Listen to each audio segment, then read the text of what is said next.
Hi everyone, welcome back to my channel nursing tech ज्योति।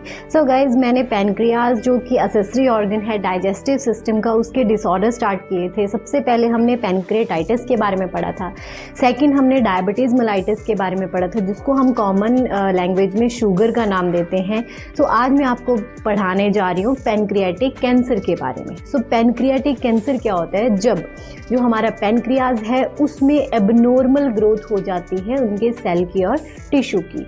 और आप सबको पता होना चाहिए जो पैनक्रियाज का जो कैंसर है वो mainly head of the pancreas में देखने को मिलता है। अब मैं बात करती हूँ पैनक्रियाटिक कैंसर के टाइप्स की। सो गाइज, इसमें मेनली 2 टाइप्स होते हैं। एक्सोक्राइन पैनक्रियाटिक कैंसर, जिसमें guys mainly pancreatic adenomas carcinoma देखने को मिलता है। अदर अगर मैं बात करूँ तो इसमें सिग्नेट रिंग कार्सिनोमा देखने को मिलता है, एडिनोमास कार्सिनोमा देखने को मिलता है, और मैक्सिमम 95% केसेस में यही वाला कैंसर देखने को मिलता है। और गाइज, ये जो एक्सोक्राइन वाला है ये मेनली पैनक्रियाटिक डक्ट में होता है, जिसमें क्या होता है गाइज, जितने भी हमारे डाइजेस्टिव एंजाइम हैं वो कैरी होते हैं। तो ऑफकोर्स अगर एक्सोक्राइन कैंसर किसी को हो रहा है तो ऑफकोर्स जो डाइजेशन है उसमें प्रॉब्लम हो जाएगी। नेक्स्ट है एंडोक्राइन पैनक्रियाटिक कैंसर।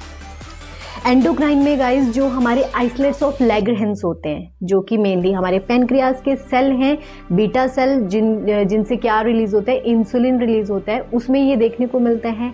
इसमें जो फर्दर कुछ टाइप्स आते हैं, इसमें इंसिलोमिनाज आता है, नेक्स्ट हमारा है गैस्ट्रोनान्यूमाज आता है, and third one is the glucagonomas आता है। ठीक है, तो ये तीनों इसमें देखने को मिल सकते हैं। अब मैं बात करती हूँ इसके रिस्क फैक्टर की, कॉजेज किस किस को हो सकता है। So age is the first factor. Age mainly जो 60 से अबव है उनमें ये देखने को मिल सकता है।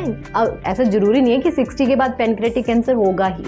अगर उनकी हैबिट सही नहीं है या उनको कभी पैनक्रियाटाइटिस की प्रॉब्लम हुई है, एक्सेसिव स्मोकिंग करते हैं, एक्सेसिव अल्कोहल कंज्यूम करते हैं, हेरिडिटरी किसी को था, ये सारे जेनेटिक कोई प्रॉब्लम है, ये सारे रिस्क फैक्टर और कॉजेज रहते हैं।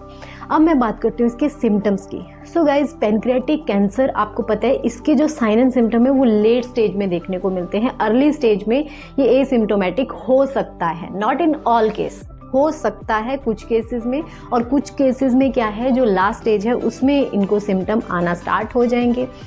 सो गाइज, पेशेंट को कुछ प्रॉब्लम्स आएगी, वेट लॉस होगा, नोजिया, वॉमिटिंग होगी, जॉन्डिस हो सकता है। क्यों? क्योंकि जो बाइल डक्ट है वो ऑब्स्ट्रक्ट हो जाएंगे ड्यू टू द ट्यूमर की वजह से बाइल का लेवल बढ़ जाएगा और पेशेंट को जॉन्डिस के साइन आना स्टार्ट हो जाएंगे। वेट लॉस होगा, फटीग होगा, उनको बहुत ज़्यादा इन्फेक्शन हो जाएंगे, स्टूल में फैट आना स्टार्ट हो जाएगा, यूरिन में ब्लड आना स्टार्ट हो सकता है अगर पैनक्रियाज में जो टिश्यूज़ हैं उनमें नेक्रोसिस हो गई है। सो ये सारे सिम्टम आना स्टार्ट हो जाएंगे। नेक्स्ट मैं बात करती हूँ इसके स्टेजेस की। So guys, first stage of the pancreatic cancer, उसमें क्या होगा, जो कैंसर है वो सिर्फ पैनक्रियाज में ही रहेगा।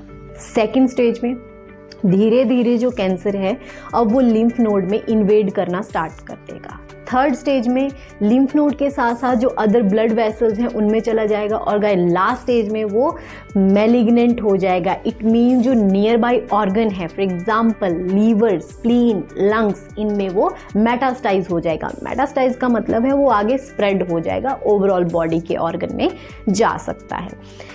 अब मैं बात करती हूँ इसके डायग्नोस्टिक टेस्ट की। सो गाइज, डायग्नोस्टिक टेस्ट में सबसे पहले हम ब्लड टेस्ट करेंगे, फिजिकल एग्जामिनेशन करेंगे, हिस्ट्री टेकिंग करेंगे, imaginary test, CT scan, MRI, USG, ठीक है, ये सारे टेस्ट करेंगे। और गाइज, इसमें हम एक ट्यूमर मार्कर यूज़ करते हैं PA-9, ठीक है, ये वाला हम मार्कर वहाँ पे यूज़ करते हैं। This is not the confirmative test, like इससे हम कंफर्म नहीं कर सकते कि he or she is suffering from the pancreatic cancer. Confirmative जो डायग्नोस रहेगा दैट इज बायोप्सी। पैनक्रियाज की बायोप्सी करेंगे। बायोप्सी का मतलब क्या होता है, एक फाइन नीडल से हम क्या करेंगे, एक टिश्यू का सैंपल लेंगे पैनक्रियाज से और उसको हम लैब में भेजेंगे। देन हमें पता चलेगा कि इसमें जो सेल हैं वो एबनॉर्मली ग्रो कर रहे हैं या नहीं कर रहे हैं। सो कभी भी कोई आपसे पूछे कि कंफर्म कैसे होगा कैंसर, कोई भी कैंसर है, तो वो उसका मेन जो डायग्नोस रहता है दैट इज बायोप्सी। नेक्स्ट आते हैं गाइस ट्रीटमेंट के ऊपर। सो ऑफ कोर्स पेनक्रियाज में कैंसर हो गया है, सिम्टोमेटिक मैनेजमेंट तो देंगे, पेन के लिए पेन किलर देंगे, एंटीबायोटिक इन्फेक्शन के लिए देंगे, ठीक है। आफ्टर दैट हम क्या करेंगे गाइस, मेनली जो सर्जरी है जिसमें आता है विपन प्रोसीजर। विपन प्रोसीजर में हम क्या करते हैं, पैनक्रियाटिक ड्यूडेनेक्टमी करते हैं। इट मीन्स पैनक्रियाज का हेड, आपको पता है जो मेन कैंसर की साइट होती है पैनक्रियाज में वो हेड पार्ट में होती है, मैंने आपको फर्स्ट में ही बता दिया था। सो हम क्या करेंगे, पैनक्रियाज के हेड को रिमूव करेंगे, कुछ पार्ट हमारे ड्यूडेनम का कट करेंगे, कुछ पार्ट बाइल डक्ट का कट होगा और इसमें कुछ पार्ट स्टमक का भी कट होगा। इसको हम बोलते हैं विपन प्रोसीजर। नेक्स्ट हम गाइस डिस्टल पैनक्रियोटेक्टमी कर सकते हैं। इट मीन्स जो पैनक्रियाज के सेल हैं, आइसलेट्स ऑफ लैगरहैंस हैं, उनको हम रिमूव करेंगे। लास्ट आती है टोटल कंप्लीट पैनक्रियोटेक्टमी। इट मीन्स जो टोटल पैनक्रियाज है उसको हम रिमूव करेंगे। ये तो थी सर्जरी। नेक्स्ट आती है कीमोथेरेपी। ऑफ कोर्स कीमोथेरेपी हम बिफोर सर्जरी करते हैं, ठीक है। क्यों? ताकि जो ट्यूमर के सेल हैं वो किल कर सके, किल तो नहीं श्रिंक हो सके, ठीक है, वो आगे ना बढ़े।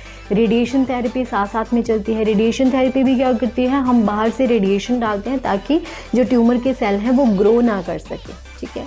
अब आती है प्रिवेंशन। तो गाइज किसी भी कैंसर को प्रिवेंट करने के लिए सबसे पहले तो हमारा जो लाइफस्टाइल है वो हमें चेंज करना पड़ेगा। स्मोकिंग नहीं करनी है, अल्कोहल नहीं पीना है, फिजिकली एक्टिव रहना है, ओवरवेट नहीं होना है, डाइट पे फोकस करना है, बाहर का फूड नहीं खाना है, प्रोसेस्ड जो मीट होता है वो नहीं खाना है।